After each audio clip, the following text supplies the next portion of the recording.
Lately I was somehow unexpectedly involved in a lot of social discourse about racism.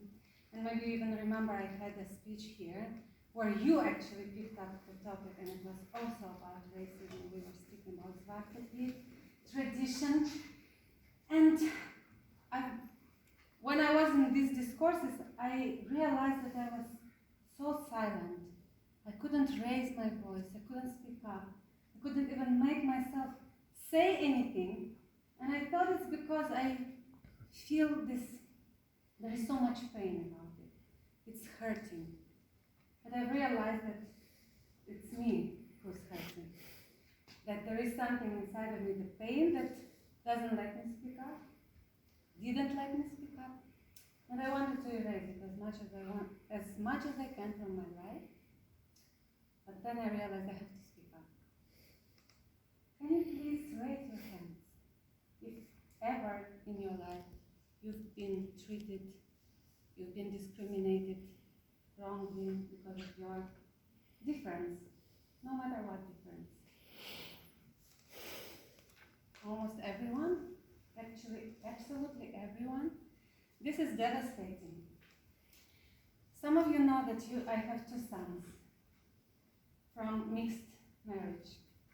They are half Sri Lankan, so they were born with beautiful dark color, brown color. They were also born in the glorious country of Moldova, which is in Eastern Europe. And Moldova has a very predominantly white population with a lot of diversity of nationalities, but zero racial diversity. We don't have immigrants, there is no job, so no one comes to leave or to move to Moldova, and we almost don't have interracial marriages. So there is a lot of ignorance and stereotypes about that. I want to share with you just few episodes from our experience. We had all kinds of reactions from people, especially from strangers. I was asked, are you their mother? Did you adopt them? Are you their nanny? Where did you get them? All kinds of questions. Once my son was playing at the playground, my elder son, and the boy approached me and looked at him and said, why do you have such a black snout? My son was 3. He had no idea what to reply.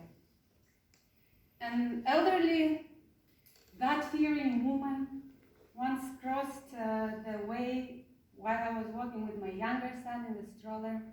She suddenly stopped, turned, spit at my son, cursed him, did this, and continued to walk.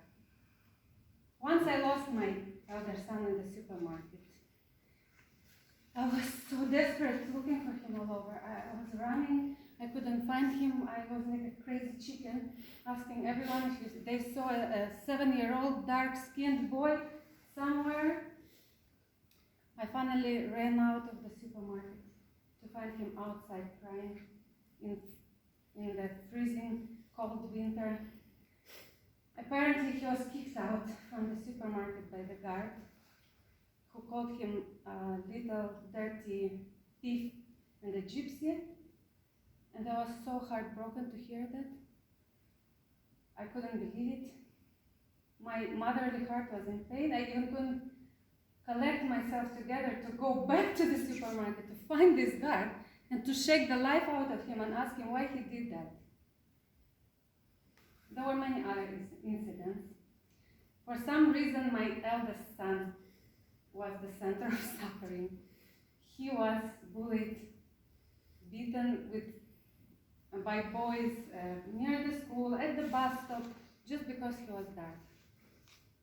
And actually, my sons are separated in 2 camps.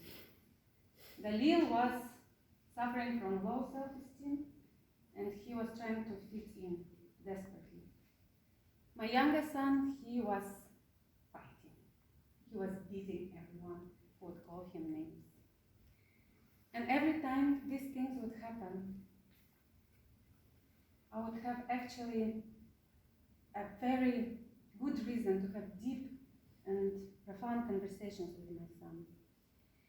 And many people ask us if we felt any anger or it made us angry.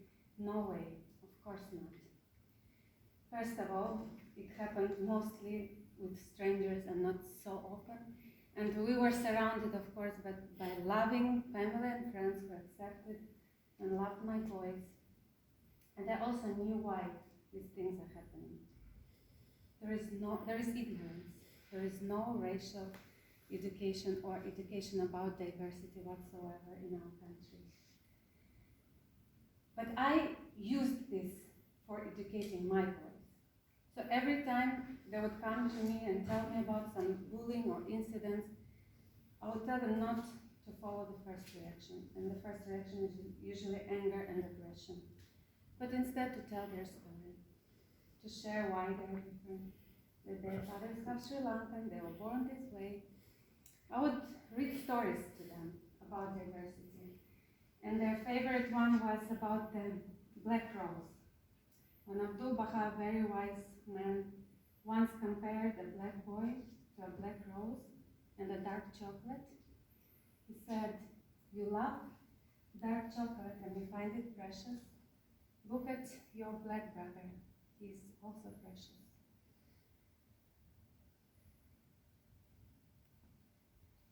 So these are my skeletons in my closet.